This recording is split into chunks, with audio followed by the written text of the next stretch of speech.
Welcome to the Venari Podcast. I'm Tim Hartnell, and in this episode, I'll be speaking with Amy Rodgers. Amy is CHRO at PPC Flexible Packaging. I'm really excited to be talking with Amy today.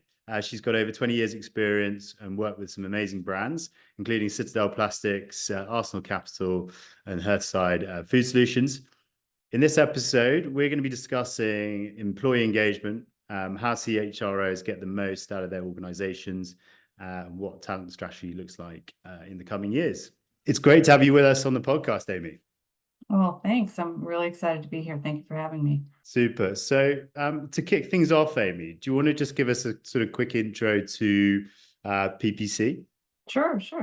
So PPC Flexible Packaging, we are a global leader in the flexible packaging space.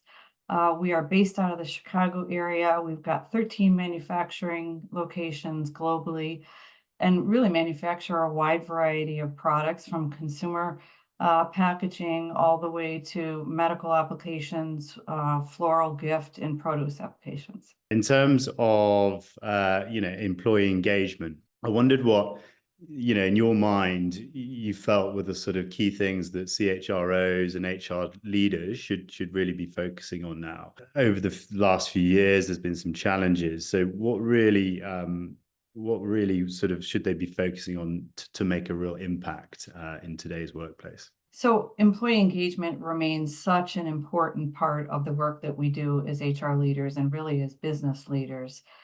Some of the fundamentals of employee engagement haven't changed from the standpoint of having programs in place that support the organization, that support employees, to really be excited about the work that they do, feel good about the organization.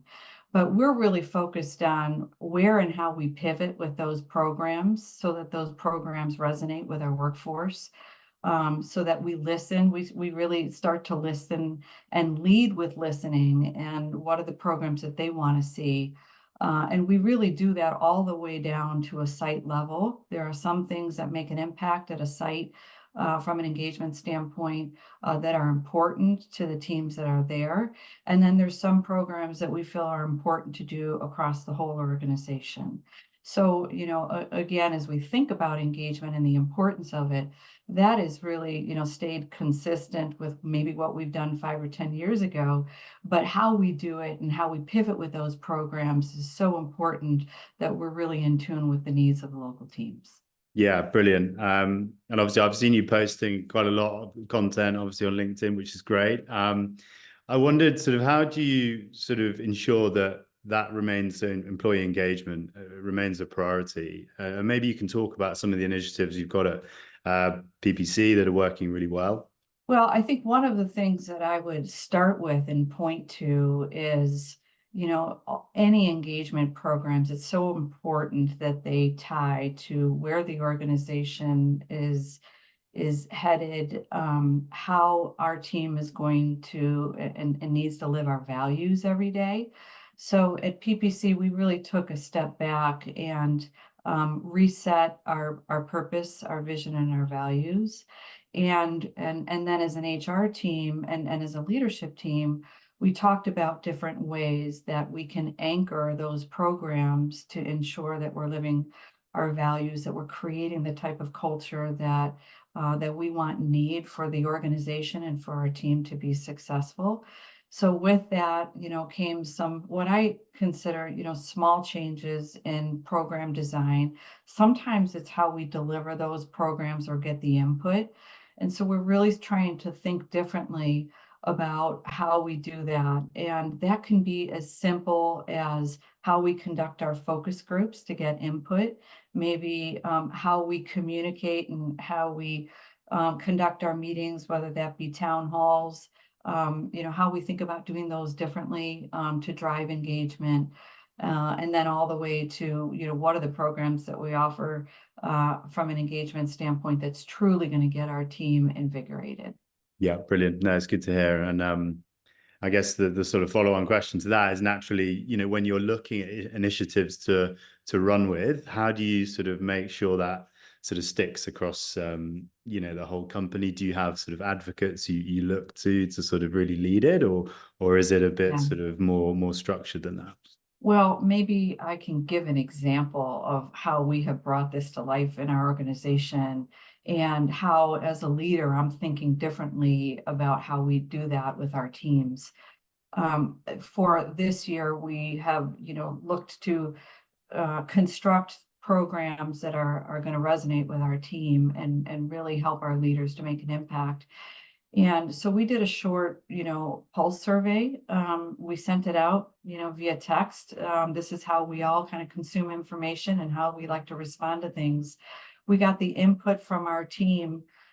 We took that input then and then created some small focus groups in a very, organic way, a very relaxed way to just have small groups talking at each of our locations to make sure that we were really dialed into what was going to work, how we should prioritize, what programs we do first, what are going to, kind of resonate with the teams. And we found it to be very helpful and very informative. In some cases, it redirected the types of programs that we thought we were going to do, or maybe we thought were most important, just by listening to our team. And so we're really excited about, some fun things that we'll be launching in 24 for our team across our locations. Yeah, and obviously that's a nice segue into 2024.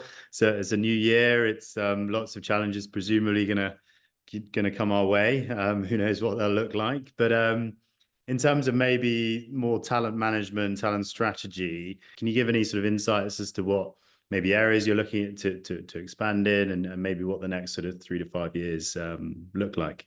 Well, from a talent standpoint, there's a couple of areas that we feel are important to keep exploring how we do it in a really great way, starting from acquiring talent to onboarding new talent and then developing talent. And I'll talk about the latter two because I think they're really important. And these are areas where we're constantly trying to rethink how we do this better. And so starting with onboarding, taking a step back to look at our onboarding programs, how we bring new talent into the organization, how we plan their first, kind of 30 to 60 days to make sure that they're not only getting exposed to the organization, they're learning more about the culture, they're meeting with key leaders in the business to understand what those values mean to them and how they too can, go out and live those values and do their work and deliver great things for the organization. So having the right structure to those onboarding programs is something that we're really, exploring and working to reinvent to be modern to, the environment that we're all living in now. From a talent development standpoint, we're really focused on where we can make an impact on, micro learning opportunities where people can, maybe it's not necessarily only about the career track of how they learn and develop for next roles and how we get them ready for next roles, but maybe they have other areas that they want to learn about from, the standpoint of what helps them to grow, what helps to make their experience learning and growing in our organization. So we're really starting to kind of think about micro learning opportunities in new ways. What type of programs might we want to offer? We're exploring things around well-being programs that we'll be offering to our team members, and other types of development opportunities that they can do in a modern way. So modern way to us now means maybe we offer, certain programs that are virtual, 30-minute versus 2-hour content.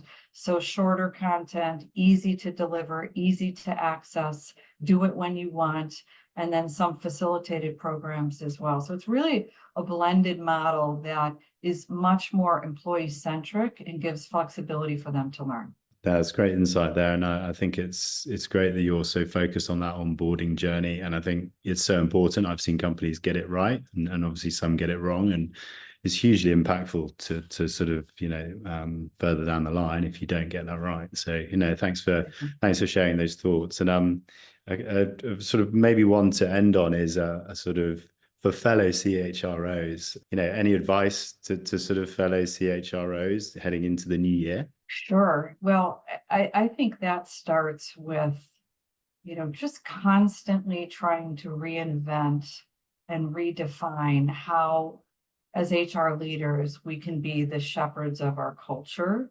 If we think about how much this world has changed and the expectations that, people and we all have about what we want out of our employee experience, to really be able to lead the organization, through that change process.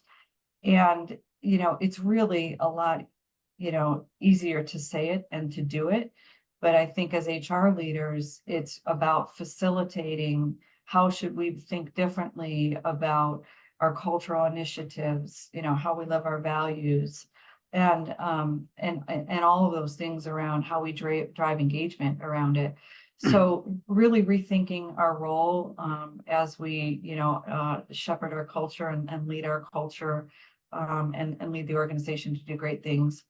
The second area that I would say, Tim, is, how we lead with well-being.